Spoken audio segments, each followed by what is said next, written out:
रामानुजदयापात्रं ज्ञानवैराग्यभूषणं श्रीमद्वेङ्कटनाथार्यं वन्दे वेदान्तदेशिकम्. In today's lecture, we will see about the greatness of Ramanuja Sambandha, continuing from where we left off in the previous class. How his supreme compassion helps all of us and has also been explained to us and clarified to us through his very life.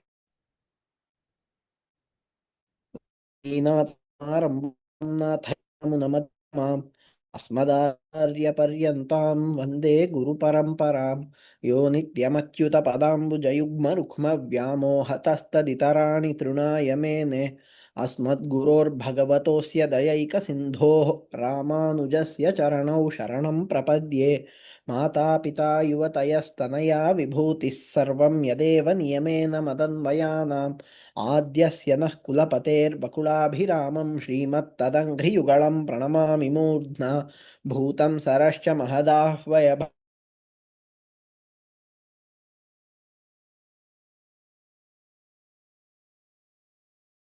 श्रीमत्पराङ्कुशमुनिं प्रणतोऽस्मि नित्यम्.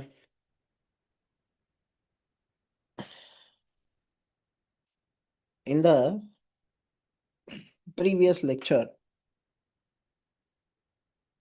we saw about how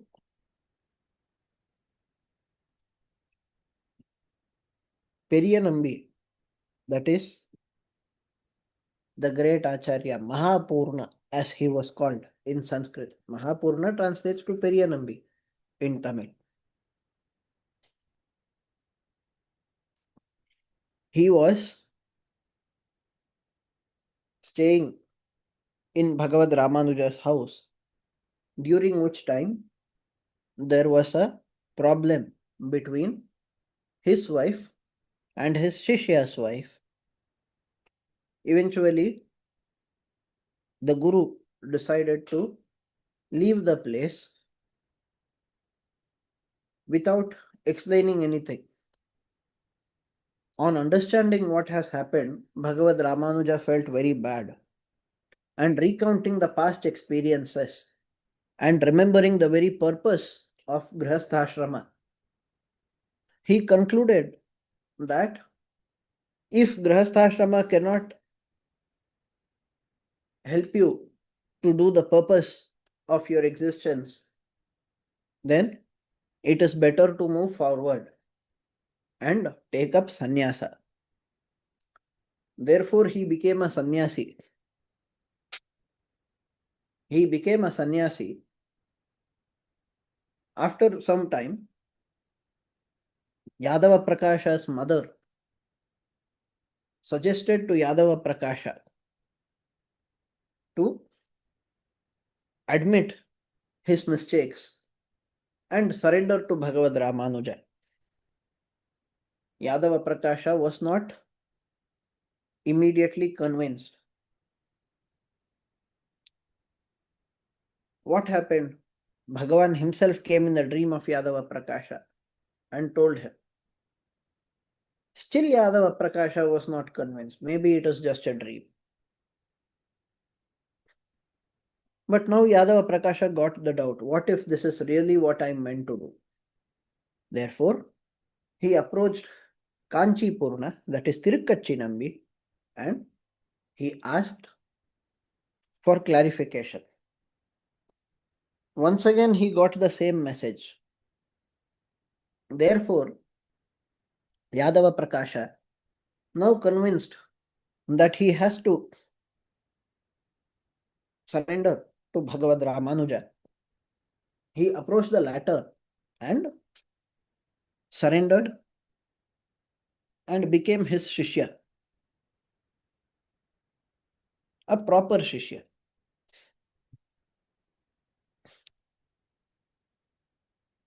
Eventually, Bhagavad Ramanuja returned to Sri Rangam. Bhagavan himself gave him a boon. Bhagavad Ramanuja organized everything in Sri Rangam. All of those things were seen by us. Even though he received a boon from Bhagavan, Bhagavad Ramanuja was very clear. He said, he told his Acharya, he told Periyanambi, I managed to get these boons from Bhagavan, that people who are associated with me will be able to attain the holy feet of Bhagavan. How was I able to get such a kind of a blessing? I received a blessing that those who follow my footsteps will be able to face the hardships of samsara properly, with ease, and also attain the supreme moksha. This is the blessing I have received from Ranganatha. Such a blessing I was able to receive only because of your grace, only because I am your Shishya. In that way, he told his Acharya Periyanambi. Then Periyanambi, being very pleased, he gave his blessings to Bhagavad Ramanuja. Then he called his own son. He said, you start learning from Bhagavad Ramanuja. And then he told Bhagavad Ramanuja that the great Yamunacharya had multiple Shishyas. Whatever Rahasyarthas I know, I have taught you. But there are more things that need to be learned. So you will have to approach more Acharyas like Goshti Purna, Sri Shaila Purna, Maladhara, Vararangi, all of them. And please go to them and learn, because each one of them is an expert in their respective fields. So, Bhagavad Ramanuja, remember, Bhagavan told Bhagavad Ramanuja to go to Mahapurna. And now Mahapurna Swami, he is telling Bhagavad Ramanuja to go to more Acharyas. This path is totally fine. This path is totally accepted. When your own Acharya tells you to learn something from another Acharya, there is nothing wrong. In the concept of Guru Shishya Parampara, a number of people get confused here and there. One thing that we hear repeatedly is that you should not change your Acharya. What is the reason why we say in Sanatana Dharma that you should not change the Acharya? We say it because if you are learning from one Acharya, it implies two things. One, you believe him. Two, you follow him. If you are following one person and suddenly decide to stop following him and start following another person, there should be a valid reason behind it. Usually, such a valid reason will not exist. Some people would be curious. They will simply want to know what everybody says. For example, there is a certain person in his 50s. He says, and he has said this multiple times to me, I would like to learn various schools of philosophy. I will learn all types of interpretation.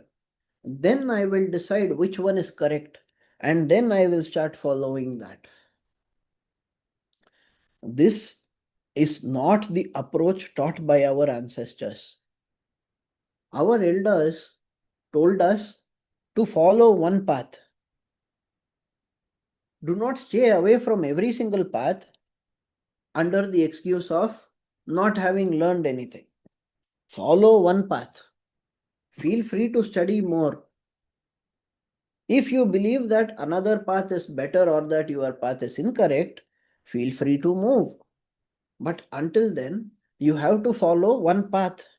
There is no way out. If you do not know, for example, whether Advaita is correct or Dvaita is correct or Vishishtadvaita is correct, it does not mean you should reject all the three. If you know with certainty that one of the three is correct, you can follow at least one of them. That is a smart thing to do, not a wrong thing. Now, different acharyas teach differently. Their understandings would be different. As you go deeper and deeper into philosophy, eventually you would see that different acharyas have different levels of understanding, different scriptures that they have mastered. Even inside the same scriptures that they have mastered, they might have differences of opinion between each other. People who do not have enough bhakti, who do not have enough shraddha, when they listen to such kinds of differences, they will get confused, and as a result of it, they would reduce the level of respect they are giving to the acharyas.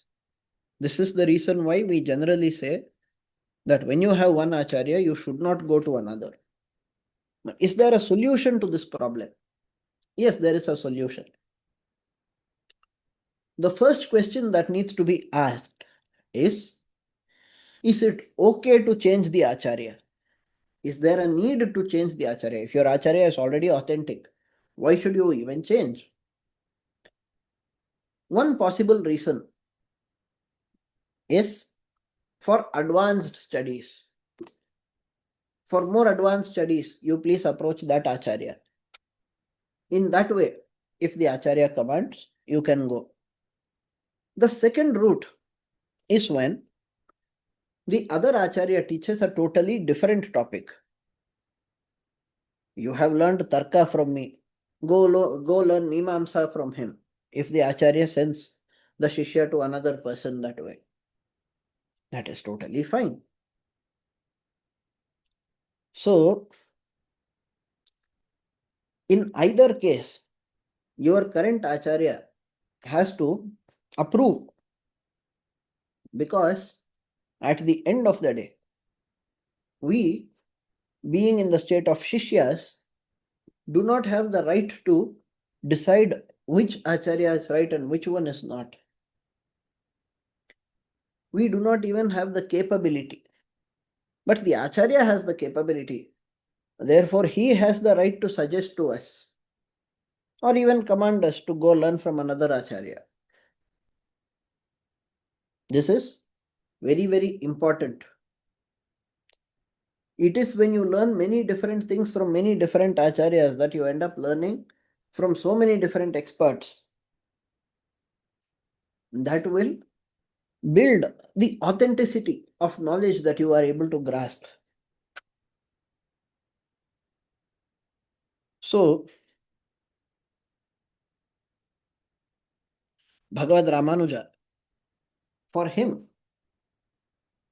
it was very simple. Bhagavan told me to come to Mahapurna Swami. Mahapurna Swami tells me to go to more people. I will take this as Amrita Vachana. I will go. In this manner, he decided to go.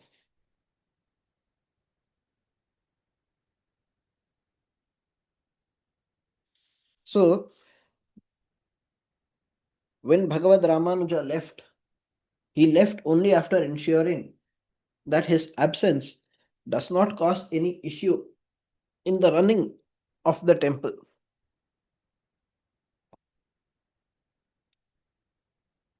As he went, he kept teaching people about how we are Bhagavad Shariras, how we are Bhagavad Sheshas, how it is our duty to perform seva to Bhagavan, what seva to Bhagavan really means, how to perform this seva.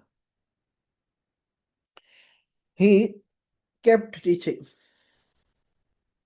As he kept teaching, his followers started growing in numbers. And remember, Bhagavad Ramanuja did not teach just the Brahmanas. He taught Tattvahita Purusharthas to people of all communities. He said, everybody has the right to perform seva to Bhagavan. Everybody has the right to seek Bhagavan. These kinds of statements were made by Bhagavad Ramanuja, because of which crowds that started gathering behind him increased in numbers. One day, he learned from one of his shishyas that in the temple for Bhagavan Ranganatha, somebody had offered jamun to Bhagavan after offering curd rice. Now, as per Ayurveda, this kind of a combination will create toxins. It will be counted as toxic. It is wrong. Knowing this, Bhagavad Ramanuja immediately went and punished the person who was responsible for giving the jamun. What is the reason for punishing? I did something wrong. I did not intentionally give it to Bhagavan thinking, okay, let the combination become poisonous for Bhagavan. I did not say that way. But why are you still punishing me? This is where this part of the story of Bhagavad Ramanuja is where we learn the importance of responsibility. Bhagavad Ramanuja says, you have to be responsible.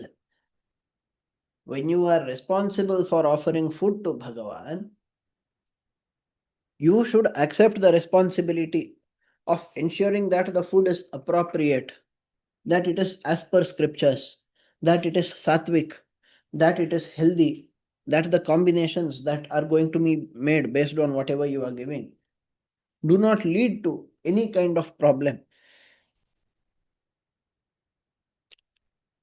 If, like, there are some people who argue that punishment is a wrong thing, but the Shastras are very clear in this regard. The Shastras say, no, if somebody does a crime, that person will have to be punished. Now, in our case, the priest did not be responsible and therefore he was punished.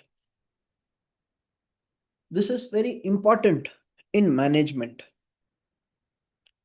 They say, I have heard from Harvard lectures about this. They say that for an organization to grow, just like how you reward the well performing, you should do the opposite to the others. Because you need only performing people in your company. Therefore, you should indeed reprimand people who are wasting company resources, who are doing nothing. So these things are informed. How exactly do you reprimand? Maybe their yearly appraisal would be much lesser. This is a simple example. In the worst case scenario, of course, they are sent away by the company. But the point is, punishment is not always wrong. It depends on how you are giving the punishment.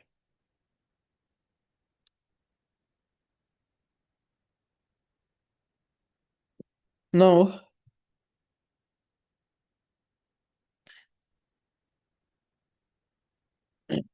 what did Bhagavad Ramanuja do?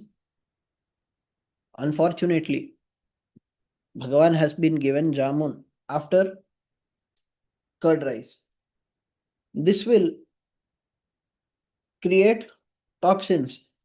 Therefore, let me prepare a kashaya. Let me prepare an Ayurvedic medicine for this problem. And then offer that as well to Bhagavan. In this manner,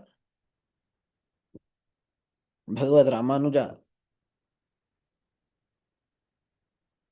took care of the temple deity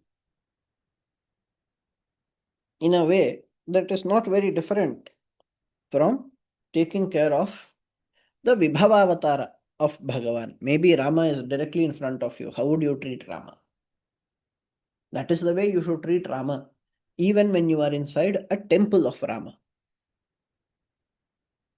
This is another lesson that he has taught us.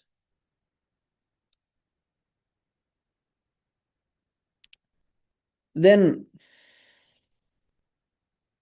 Bhagavad Ramanuja created an Arogya Shala and then he installed the Vigraha of Dhanvantari there.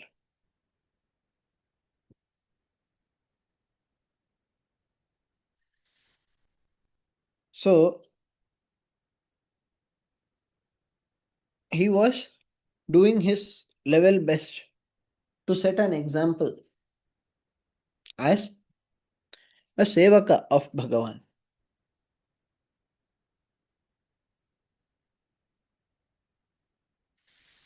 In this way, Bhagavad Ramanuja ensured proper health inside the temple. And then, through his speeches and debates and so on, he kept inappropriate people away.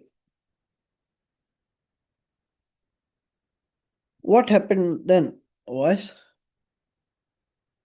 the famous story of Bhagavad Ramanuja learning from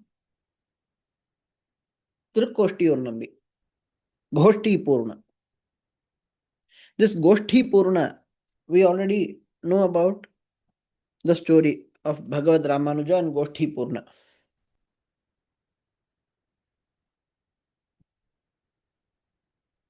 After that incident,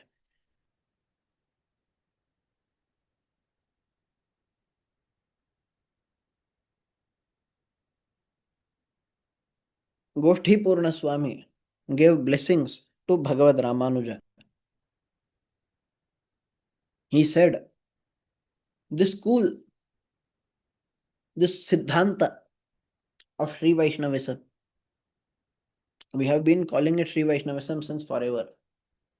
We have been calling it as Sri Vaishnava, Sri Vaishnava Sampradaya.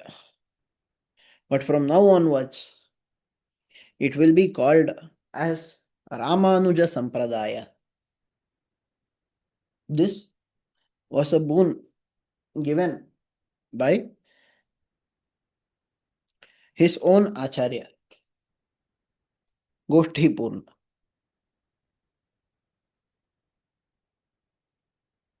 And then this Goshti Purna Swami, he sent two of his sons to become Shishyas of Bhagavad Ramanuja.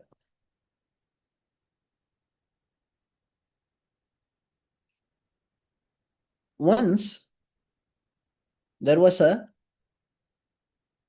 ruckus created because an ardent follower of Advaita, some accounts call him as Yajnamurti, some other accounts name him as Karunyakara.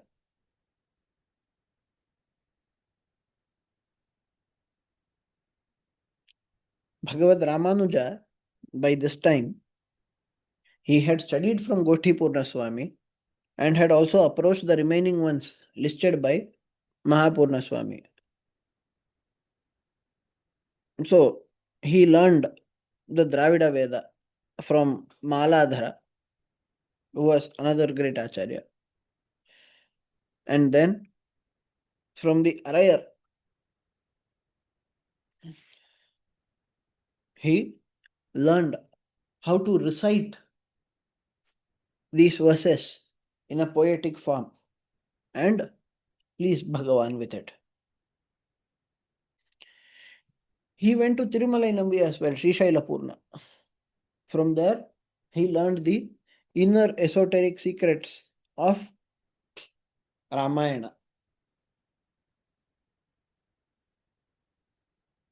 Now,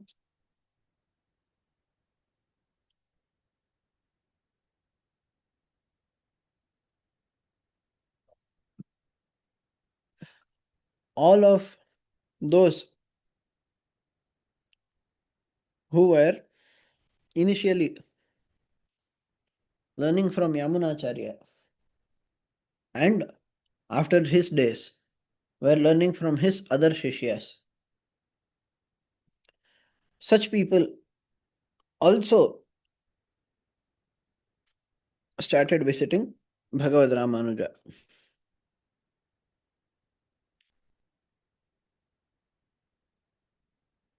Now one day, an Ekadandi sannyasi comes.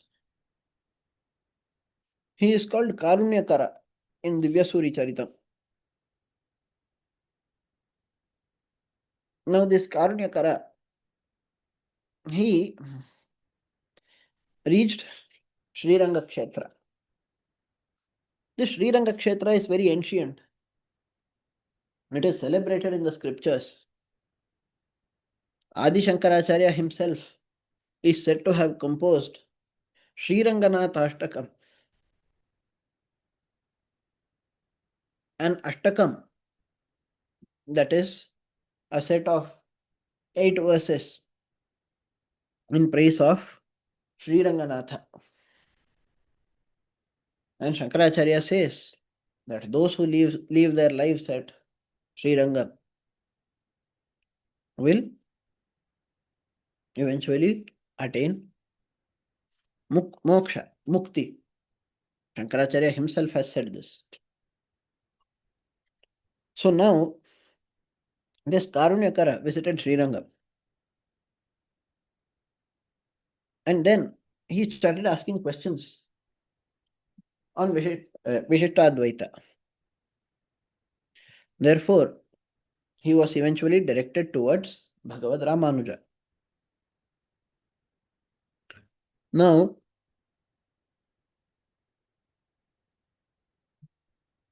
Karunyakara told Bhagavad Ramanuja,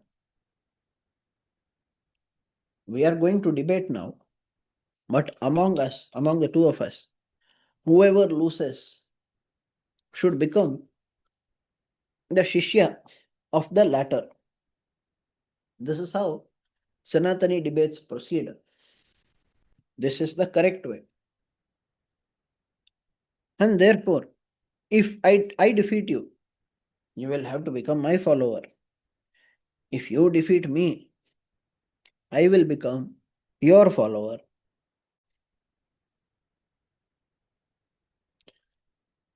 So, With these two aspects in mind, Bhagavad Ramanuja started debating with him. Now, the debate was kind of inconclusive, and therefore, Bhagavan was prayed to. Bhagavad Ramanuja thought 17 days have been passed in this debate. I have not yet won. Therefore, let me pray to Bhagavan. Let me ask you, hey Bhagavan, let me ask you, please assist me because I am defending Dharma. If I am not defending Dharma, if I am defending Adharma, you have the right to punish. So,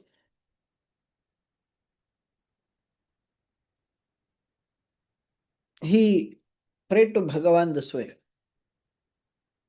Accordingly, in his dreams, Bhagavan appeared and he taught Bhagavad Ramanuja how to win the debate.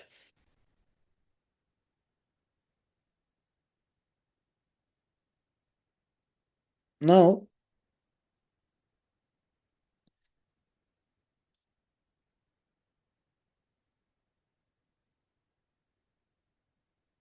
by using the assistance of Bhagavan, Bhagavad Ramanuja defeated the Advaita Sannyasi, who therefore became one of the students of Bhagavad Ramanuja. So far, what all have we seen? We have seen about Bhagavad Ramanuja being celebrated by a large number of people. Even those who may not know him would still know about his auspicious qualities.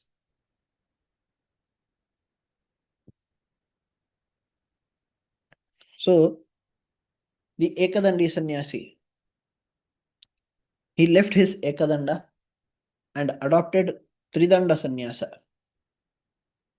as ordained by Vishishtadvaita. So,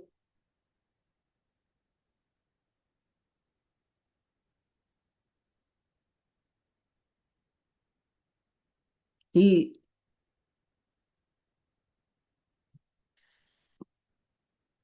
underwent Upanayana and so on.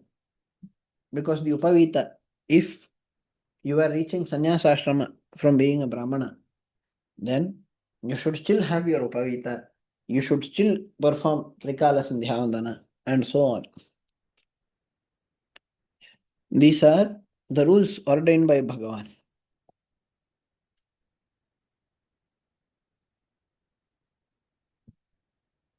Now, there were a lot of heretics roaming around. Heretics, if we may use the word. A good number of them would not believe in the Vedas at all. Why should we believe in the Vedas? We don't accept the Veda.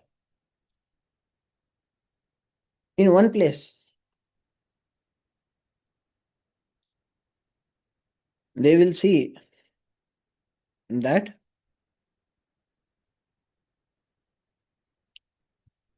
no matter what they are trying to come up with, they cannot digest the scriptures. These kinds of people are called kudrashtis. So lots of such kudrashti people were there. Lots of people who did not accept the Vedas were there.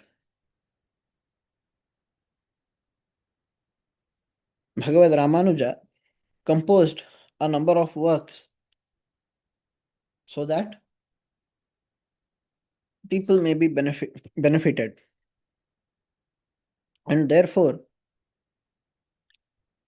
he composed the Vedartha Sangraha, Gita Bhashya, Shri Bhashya, Vedanta Deepa, Vedanta Sara, the Gadyatraya, and so on.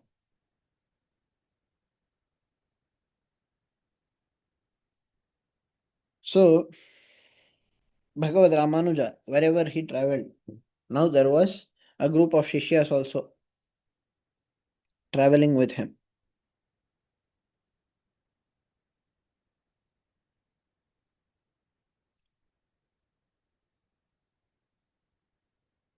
As he would travel and encounter such people,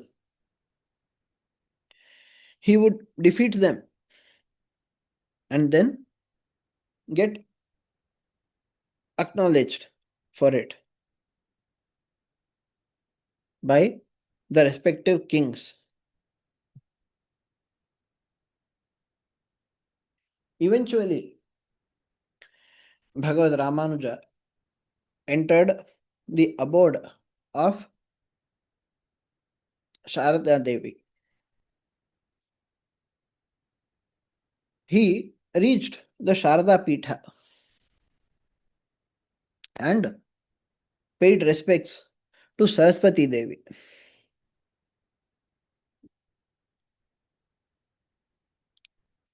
Saraswati Devi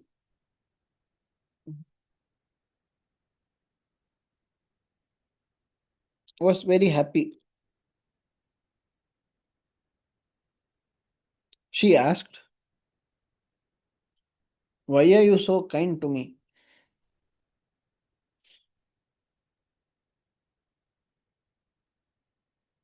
You are showing so much love and affection."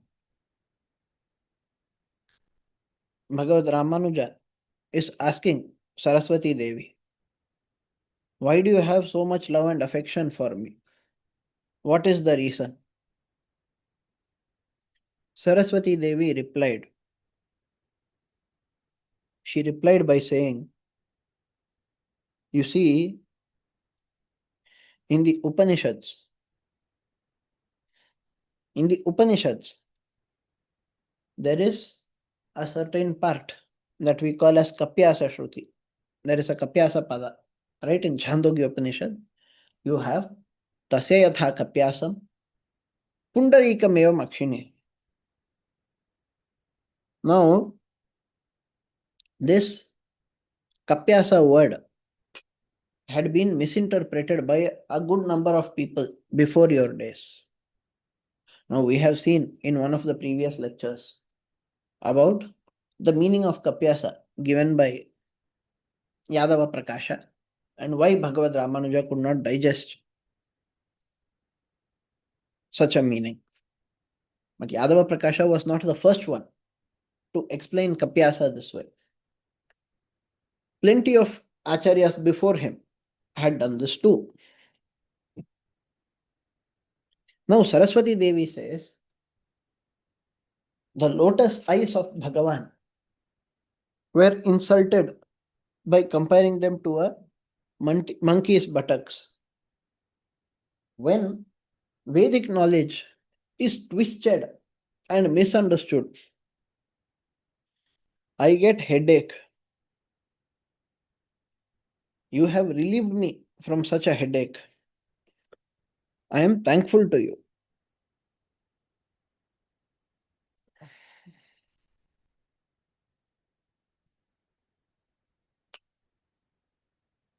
Now,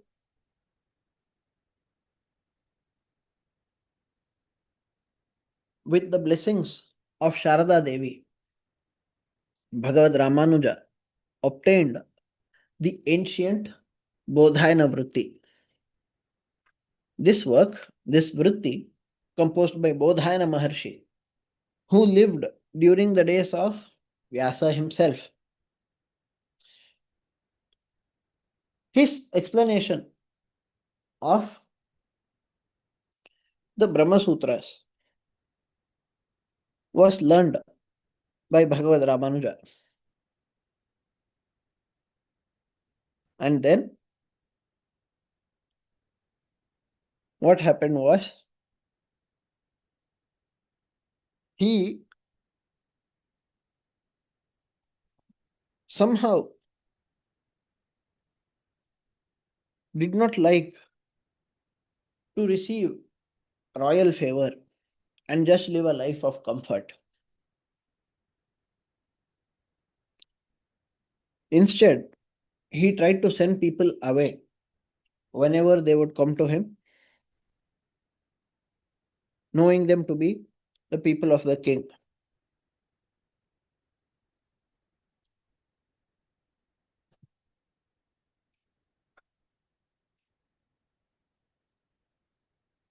Now,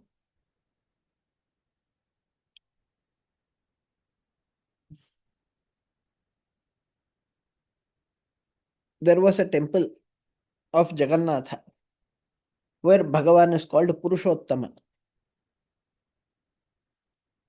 This Bhagavan, Purushottama, once he woke up Bhagavad Ramanuja from his sleep and then took him to a cave which belonged to the Kurmalaya. There, Bhagavad Ramanuja obtained Shweta Mritika, referring to the white color item. I think they call it a kind of mica in English that we use for Urdhva Pundra. Tiruman, as we call in Tamil.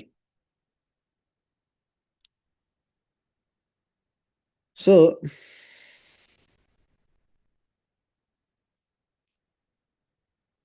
he also observed what was going on in society at that time.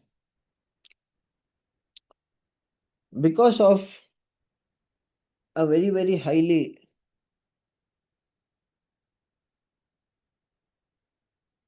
devoted king, this king had very great devotion towards Lord Shiva, and therefore he could not tolerate Vishnu. His ministers were also fanning this kind of a sentiment. Because of these things, what had happened? Shaivas and Vaishnavas were not living at peace with each other. So there was one Murti of Kurma Bhagavan. On top of that, the Shaivas had made a Shivalinga.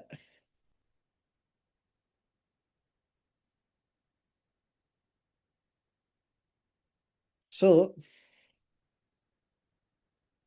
he obtained the Vigraha of Kurma and established a proper temple for Kurma Bhagavan. Eventually, as he visited Andhra again, praying to Lord Narasimha, whose chase in Simhadri, he prayed to Bhagavan Narasimha. And then he asked for the route to reach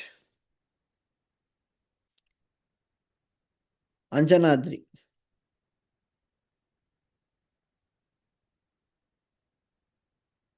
He reached the foothills of Anjanadri. It was very beautiful. Now, as soon as he saw the beauty of this place, Anjanadri, Bhagavad Ramanuja started crying. These were tears of happiness.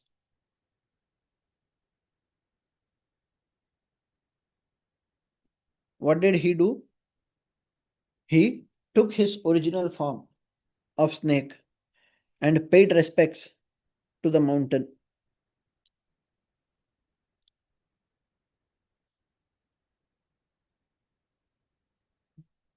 Now, Bhagavad Ramanuja reached Tirupati. He was well received because of a king called Vittalendra.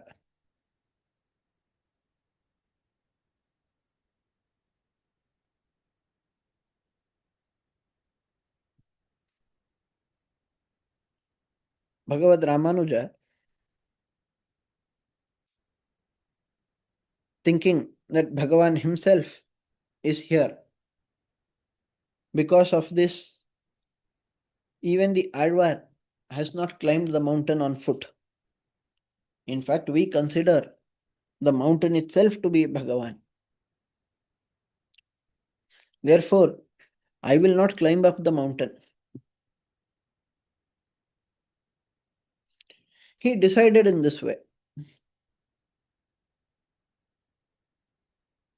His other Shishyas, the other people there who are with him, they also did not disagree or anything.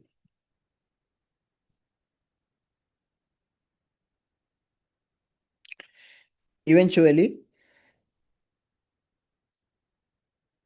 Sri Shailapurna, that Acharya, got to meet Bhagavad Ramanuja and teach him about Ramayana's secrets.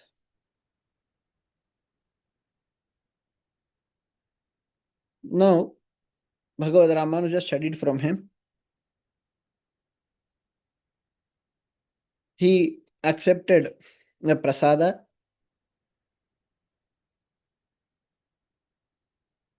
and then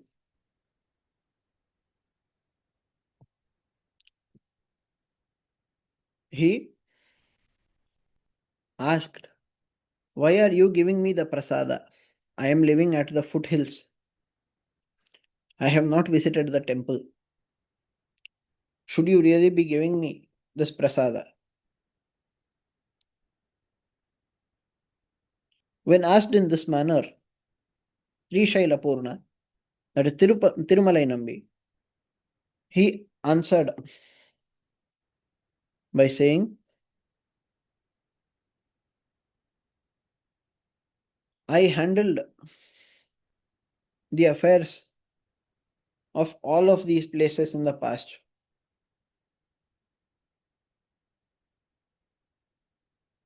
But at the moment, I don't think I have the right to speak. So,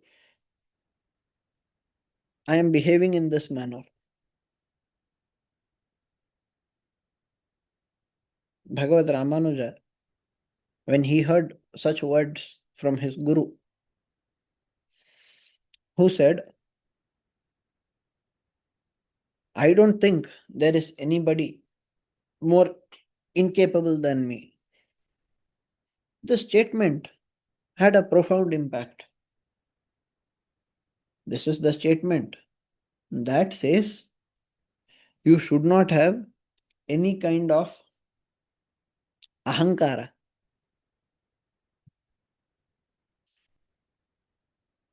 So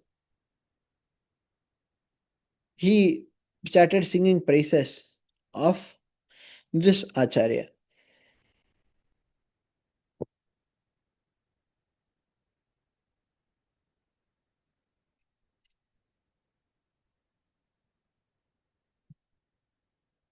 Then Bhagavad Ramanuja went to Swami Pushkarani. He took a holy bath there.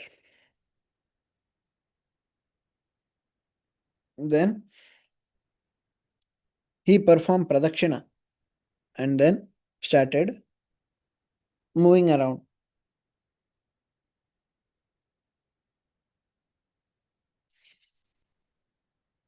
Eventually,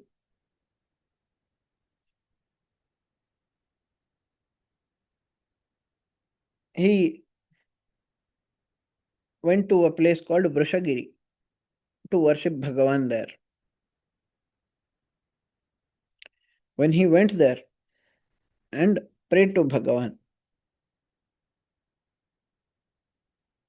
he got to understand that the bigger purpose is to teach people the greatness of Bhagavan and tell them to work accordingly.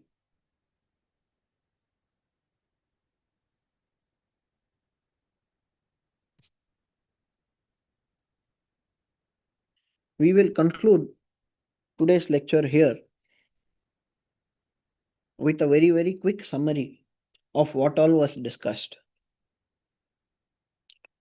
We discussed about Bhagavad Ramanuja's sincerity towards temple management. How he said that responsibility is something that you should never ignore. If you have taken up a responsibility, it means you are liable if something goes wrong. Just because you have some position of respect or authority, it does not mean you can behave as you please. You have to always go by dharma. You were in a place of authority, therefore you gave jamun. But that was the wrong thing to give at that time. So, Bhagavad Ramanuja punished that person. We also saw how he was willing to learn from multiple gurus. There are so many things to learn, so many great preceptors to learn from. He did not run away thinking, oh, this is a lot of work to do. I want to do minimal work with maximal results. He did not think that way. We then saw about how he taught people to do seva while he himself indulged in seva. We also saw about the debate that he had, in which he eventually won after declaring surrender to Bhagavan. He won the debate on the 18th day. So on this day, this person also became a Shishya of Bhagavad Ramanuja. So he also got back Agni and also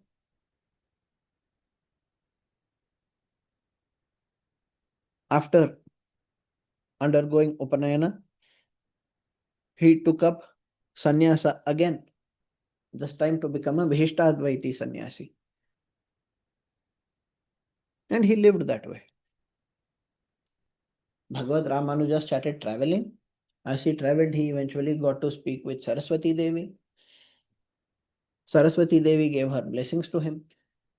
When he asked her, why are you so kind? She explained that the misinterpretation of the Vedas had caused a headache to her and that he has only cured her. Then we saw about how he returned home and then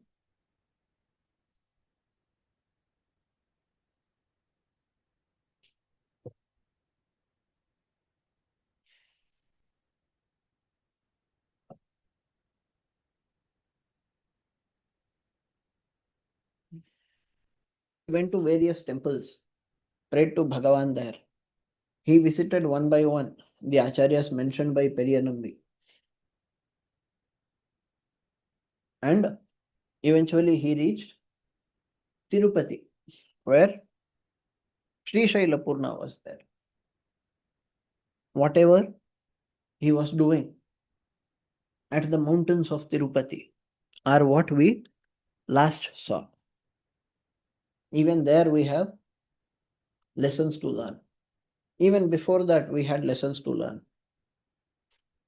Periyanambi's child learning from Bhagavad Ramanuja. Tirukoshtiyur Nambi's child learning from Bhagavad Ramanuja. We are seeing more and more people started gathering. And as Bhagavad Ramanuja did not do any kind of discrimination on the basis of hatred, community or birth, he was loved by people of all communities.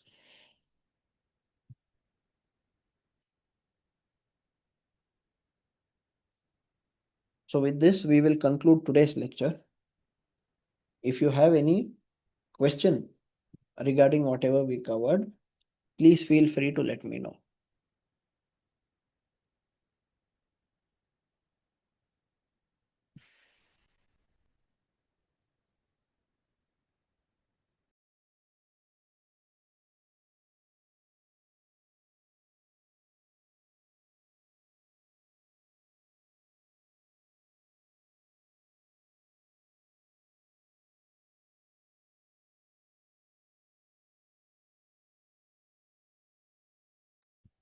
We are slowly covering the life and teachings of Bhagavad Ramanuja. How his conviction helped him to interpret the Vedas correctly.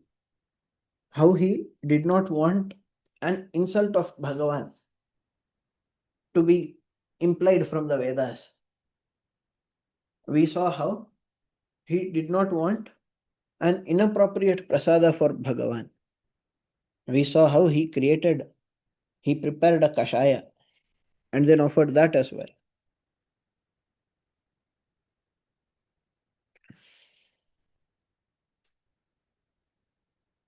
This is the way he lived, with absolute selflessness. There are so many more qualities that we can learn from him, so much more that we could learn just from his compassion. We will continue in the next class, next Tuesday. I haven't received any questions, so I guess there is no question regarding this class. Thank you so much for attending. श्रीवत्सं शुक्लशोधनदिक्स्तुभस्य श्रीवासराघवगुरुस्तयं ततश्च विद्यावापि बुधोत्तमतां वधानं कुर्वस्तार्दिगुरुं करुणाकराख्यं कवितार्कसिंहाय कल्याणगुणशालिने श्रीमते वेङ्कटेशाय वेदान्तगुरवे नमः. Thank you very much, Guruji. Jai Shri Ram. Thank you for attending. Jai Shri Ram.